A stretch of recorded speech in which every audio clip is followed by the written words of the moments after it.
ಕರ್ನಾಟಕ ರಾಜ್ಯ ರೈತ ಸಂಘ ತಾಲೂಕು ಪ್ರಧಾನ ಕಾರ್ಯದರ್ಶಿ ಆದ ನಾನು ಅಮರೇಶ್ ಆಲ್ದಾರ್. ಮೊನ್ನೆ ಈಗ 2-3 ದಿನದಿಂದ ತಾಲೂಕು ಆಡಳಿತ ಅಧಿಕಾರಿಗಳಿಗೆ ಮನವಿ ಪತ್ರ ಕೊಟ್ಟಿದ್ವಿ. ಏನಂದರೆ ಭತ್ತ ಖರೀದಿಕೆ ಅಂದ್ರೆ ಹತ್ತಿ ಖರೀದಿಕೆ ಅಂದ್ರೆ ತೆಗಿಬೇಕಂತೇಳಿ ಕೊಟ್ಟಿದ್ವಿ. ಆದರೆ ಇದು 1 ತಿಂಗಳ ಮುಂಚೆನೇ ಮಾಡೋಂಥ ಕೆಲಸ ಈಗ ನಿನ್ನೆ ಇವತ್ತು ಮಾಡೋ ಕಚ್ಚ. ಇದಕ್ಕೆ ಕಾರಣ ಅಂದರೆ ನಮ್ಮ ರೈತ ಸಂಘ ಮತ್ತು ಮಾಧ್ಯಮದವ್ರ ಮುಖಾಂತರ ಆದಮೇಲೆ ಇವ್ರು ಎಚ್ಚೆತ್ತುಕೊಂಡಾರೆ. ಅಂದರೆ ಇಲ್ಲಿರೋ ಶಾಸಕರೇನು, ಅವ್ರ ಜವಾಬ್ದಾರಿ ಏನು, ಯಾರು ನಾವು ಮಾಡ್ಬೇಕು?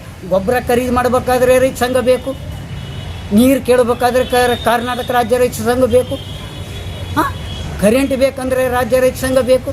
ಯಾಕಂದ್ರೆ ಕೇಳಾರ ಮುಂಚೆ ತಂದು ಮಾಡೋಕ್ಕೆ ಈಗ ಓಟು ಕೊಟ್ಟು ಜನಪ್ರತಿನಿಧಿಗಳು ಅಂದರೆ ನಾವು ಯಾರಿಗೆ ಕೊಟ್ಟು ಓಟು ನಾವು ಮಾಡೋಕ್ಕಾಗ್ತದೆ ದಿನ ಬೆಳಗ್ಗೆದ್ರೆ?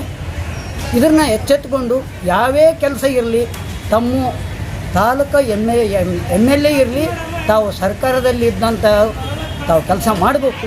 ಈ ಮಾಧ್ಯಮದವ್ರು ಕೂಡ ನನಗೆ ಸಹಾಯ ಮಾಡ್ಯಾರ. ಮಾಧ್ಯಮದವ್ರ ಮುಖಾಂತರ ಈ ಖರೀದಿ ಕೇಂದ್ರ ತೆಗೆದೋದಕ್ಕೆ ನಮ್ಗೆ ತುಂಬ ಸಂತೋಷವಾಗಿದೆ. ಇನ್ನು ಉಳಿದಂಥ ರೈತರು ಕೂಡ ನ್ಯಾಯ ಸಿಕ್ಕದ, ಅದು ಕೂಡ ಸಿಗ್ತದೆ. ಆದರೆ ತಾವು ಎಚ್ಚೆತ್ತುಕೊಂಡು ಯಾರು ಸರ್ ಶಾಸಕರು ಅಂಪಯ್ಯ ಸಾವ್ಕಾರ ಆಗಲಿ, ಬೋಸರ ಸಾಹೇಬ್ ಆಗಲಿ, ಇಲ್ಲಿರೋರು ಶಾಸಕರು ಯಾರೇ ಇರಲಿ, ಯಾರಿದ್ದರೂ ಕೂಡ ಅವ್ರು ಮಾಡೋಂಥ ಕೆಲಸ ನಾವು ಪದೇ ಪದೇ ನಾವು ಹೋರಾಟ ಮಾಡಿ ತಗೋಬೇಕೆಂಬುದು ಭಾಳ ಖಚಿತ. ಈ ಮಳೆ ಬಂದು ಹತ್ತಿ ಹಾಳಾಗಿದ್ದೊಂದು, ಕೆಲವು ತಲೆ ಭತ್ತ ಬಿದ್ದಾವ, ದಾರಿ ಸರಿ ಇಲ್ಲ. ಎಲ್ಲಿ ನೋಡ್ರಿ, ನಾವು 10 ಕಿಲೋಮೀಟ್ರದಲ್ಲಿ ಒಂದು ದಾರಿ ಸರಿಗಿಲ್ಲ ಅಂದರೆ ನಮ್ಮ ನಾಚಿಕೆಡ್ತಾನಲ್ಲ ಹೇಳ್ರಿ. ನೀವು ನೋಡ್ರಿ, ನಾವು ಸುಳ್ಳು ಅಂದ್ರಿಗೇನ ಅಲ್ಲೆಲ್ಲ ನೋಡ್ರಿ, ದಾರಿಗಳು ನೋಡ್ರಿ ಏನಾಗ್ಯಾವ. ಪ್ರತಿಯೊಂದು ಹೋರಾಟ ಮಾಡಿ ಕೇಳೋದ್ರಲ್ಲಿ ಅರ್ಥ ಇಲ್ಲ. ದಯವಿಟ್ಟು ನಮಗೇನು ಯಾವ ರಾಜಕಾರಣಿಗಳು ವೈಯಕ್ತಿಕ ಇಲ್ಲ. ಆದರೆ ಏನಾರ ತಮ್ಮ ಜವಾಬ್ದಾರಿಗಳನ್ನ ತಾವು ಒಂದು ಮುಂಚಿತ ಎಚ್ಚೆತ್ತುಕೊಂಡು ಮಾಡಬೇಕನ್ನಂತೇಳಿ ನನ್ನ ಉದ್ದೇಶ ಅಷ್ಟೇ. ತಾಲೂಕು ಪ್ರಧಾನ ಕಾರ್ಯದರ್ಶಿ ಅಮರೇಶ್ ಲಿಂಗಾರೆಡ್ಡಿ ಪಾಟೀಲ್ ಅಂತೇಳಿ ನಾನು ಕರ್ನಾಟಕ ರಾಜ್ಯ ರೈತ ಸಂಘದ ಜಿಲ್ಲಾ ಪ್ರಧಾನ ಕಾರ್ಯದರ್ಶಿ ಮಾತಾಡ್ತಿರೋದು. ಮೊನ್ನೆ ದಿನ ಕರ್ನಾಟಕ ರಾಜ್ಯ ರೈತ ಸಂಘದಿಂದ ಮಾನ್ವೀಯ ತಾಲೂಕು ಆಡಳಿತಕ್ಕೆ ಒಂದು ಮನವಿಯನ್ನು ಕೊಡಲಾಗಿತ್ತು. ನಮ್ಮಲ್ಲಿ ಏನಪ್ಪ ಅಂದರೆ ಈ ಸುಮಾರು 2 ತಿಂಗಳಿಂದ ಹತ್ತಿ ಬರ್ತಾ ಇದೆ, ಬಟ್ ಇಲ್ಲಿ ಖರೀದಿ ಕೇಂದ್ರ ಇನ್ನೂ ಸ್ಟಾರ್ಟ್ ಮಾಡಿದ್ದಿಲ್ಲ. ಅದಕ್ಕೋಸ್ಕರ ನಾವು ಒಂದು ರೈಸ್ ಮಾಡಿದ್ವಿ. ನಾವು ಇಲ್ಲಿ ಏನಪ್ಪ ಅಂದ್ರೆ ಖರೀದಿ ಕೇಂದ್ರ ಸ್ಟಾರ್ಟ್ ಮಾಡಬೇಕು ಅಂಥೇಳಿ ನಮ್ಮ ಪತ್ರಿಕಾ ಮಾಧ್ಯಮದವರು ನಾವು ಕೊಲ್ತೇವೆ ಅನ್ನಪ್ಪ ಅಂದರೆ ಒಂದು ಹತ್ತಿ ಖರೀದಿ ಕೇಂದ್ರ ಇವತ್ತೇ ಸ್ಟಾರ್ಟ್ ಮಾಡಬೇಕಂತೇಳಿ ಒಂದು ರೈಸ್ ಮಾಡಿದ್ವಿ. ಅದಕ್ಕೋಸ್ಕರ ಏನಪ್ಪ ಅಂತಂದ್ರೆ ಇವತ್ತಿನ ದಿನ ಹತ್ತಿ ಖರೀದಿ ಕೇಂದ್ರ ಏನಪ್ಪ ಅಂತಂದರೆ ಇವತ್ತು ಉದ್ಘಾಟನೆ ಆಗ್ತಾ ಇದೆ. ಇದೇನಪ್ಪ ಅಂತಂದ್ರೆ ಸಂತೋಷದ ಸಮಾಚಾರ. ಇದೇ ರೀತಿ ನಾವೇನಪ್ಪ ಅಂತಂದರೆ ಸ್ಥಳೀಯ ಆಗಿರ್ತಕ್ಕಂಥ ಶಾಸಕರಿಗೂ ಹಾಗೂ ಸಚಿವರಿಗೂ ನಾನು ಕೇಳಿಕೊಳ್ಳುವುದಿಷ್ಟೇ, ನೀವು ಇದೇ ಏನಪ್ಪ ಅಂದರೆ ಇದೇ ಕೆಲಸವನ್ನು ನೀವು ಇದೇ ಕೆಲಸವನ್ನು ಮೊದಲೇ ಮಾಡಿದರೆ ಇದು ಯಾವುದು ಬರ್ತಿದ್ದಿಲ್ಲ ನಿಮಗೆ. ಅದಕ್ಕೇನಪ್ಪ ಅಂದರೆ ಮುಂದೆ ಆದರೂ ಕೂಡ ನೀವು ಯಾವುದೇ ಕೆಲಸ ಇರಲಪ್ಪ ಅಂತಂದ್ರೆ ಯಾವುದೇ ಕೆಲಸ ಇರಲಿ, ನಾವು ಕೇಳೋದಲ್ಲ, ನೀವೇ ತಿಳ್ಕೊಂಡ್ರೆ ಇದನ್ನು ಮಾಡಬೇಕು. ಅದು ಬಿಟ್ಬಿಟ್ಟು ನೀವು ಎಲ್ಲ ಹತ್ತಿ ಮಾರಿದ ಮೇಲೆ ಈಗ ಏನಪ್ಪ ಅಂದ್ರೆ ಖರೀದಿ ಕೇಂದ್ರ ಸ್ಟಾರ್ಟ್ ಮಾಡ್ತಿದ್ದೀರಿ. ಆದರೂ ಕೂಡ ಈಗ ಅರ್ಧಕ್ಕರ್ಧ ಮಾರಿದ್ದಾರೆ. ಇದೇನಪ್ಪ ಅಂದರೆ ಈಗ 1 ತಿಂಗಳ ಮುಂಚೆನೇ ಇದು ಸ್ಟಾರ್ಟ್ ಮಾಡಬೇಕಾಯ್ತು.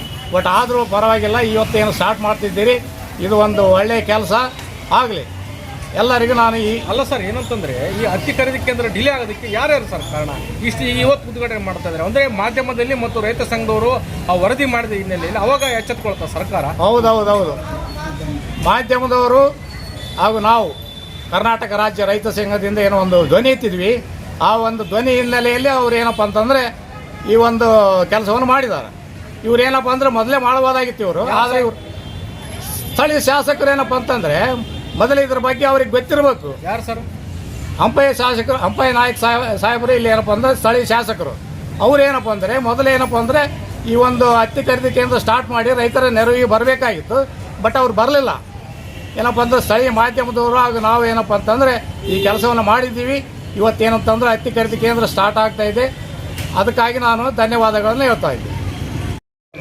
ಇವತ್ತು ನಮ್ಮ ರಾಜ್ಯದಲ್ಲಿ, ಅದು ನಮ್ಮ ಜಿಲ್ಲೆಯಲ್ಲಿ, ನಮ್ಮ ತಾಲೂಕುಗಳಲ್ಲಿ ಇವತ್ತು ಮಾನವಿ ಕೃಷಿ ಕೇಂದ್ರದವರು ಹತ್ತಿ ಖರೀದಿ ಮಾಡಿದ್ದು ನೋಡಿದಾಗ ಭಾಳ ರೈತರಿಗೆ ಒಂದು ಉತ್ತಮವಾದ ಲವಲವಿಕೆಯ ಒಂದು ಕಳೆ ಬಂದಿದೆ ಅಂತಕ್ಕಂಥ ಮಾತು ಕೂಡ ಈ ಸಂದರ್ಭದಲ್ಲಿ ಯಾಕಂದ್ರೆ ಹೆಚ್ಚು ಹೀಗಾಗಿ ಇನ್ನೊಂದು ಮತ್ತೊಂದು ಈಗಾಗಲೇ ಅವರು ಹೇಳಿದರು, ಇವತ್ತು ಸ್ವಚ್ಛವಾದ ರೀತಿಯಲ್ಲಿ ಮಾರು ಬಂದಾಗ ಅದು ಏನಪ್ಪ ಅಂದ್ರೆ ನಮ್ಮ 8,110 ರೂಪಾಯಿ ಕ್ವಿಂಟಲ್ಗೆ ನಾವೇನಪ್ಪ ಅಂತಂದರೆ ಖರೀದಿ ಮಾಡ್ತೀವಿ ಅಂತಕ್ಕಂಥ ಮಾತು ಹೇಳಿದ್ದಾರೆ.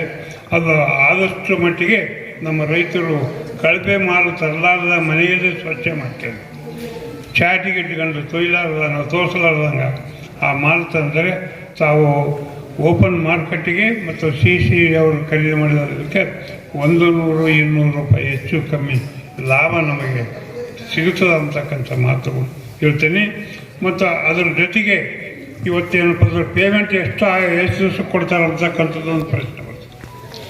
ಅವರು ಪೇಮೆಂಟು ನೀವು ಖರೀದಾದ ತಕ್ಷಣ 1 ದಿವಸ 2 ದಿವಸ 3ನೇ ದಿವಸಕ್ಕೆ ಪೇಮೆಂಟ್ ಮಾಡಲೇಬೇಕು. ಅವ್ರಿಗೆ 3 ದಿವಸ 1, 2, 3 3ಕ್ಕೆ ಏನಪ್ಪ ಅಂತಂದರೆ 3ನೇ ದಿವಸ ಅವರು ಮಾಡಿದಂಥ ಮಾಲಿಗೆ ಅವರು ಏನಪ್ಪ ಅಂತಂದ್ರೆ ದುಡ್ಡು ಕೊಡ್ತಕ್ಕಂಥ ವ್ಯವಸ್ಥೆ ಆಗ್ಬೇಕಂತೇಳಿ ಈ ಸಂದರ್ಭದಲ್ಲಿ ನಾನು ತಮ್ಮ ಎಲ್ಲ ರೈತರಿಗೆ ನಾನು ತಿಳಿಯಿರ್ತೇನೆ. ಮತ್ತು ಇಂಥ ಒಂದು ಪರಿಸ್ಥಿತಿಯಲ್ಲಿ ಇವತ್ತು ಹಗಲು ರಾತ್ರಿ ಮಳೆ ಇದರಲ್ಲಿ ಇವತ್ತು ಹತ್ತಿ ಇಡಲಾರ್ದ ಜಾಗ ಸಿಗಲಾರ್ದ ಇವತ್ತೇನಪ್ಪ ಅಂದರೆ ರೋಡ್ಗಳಲ್ಲಿ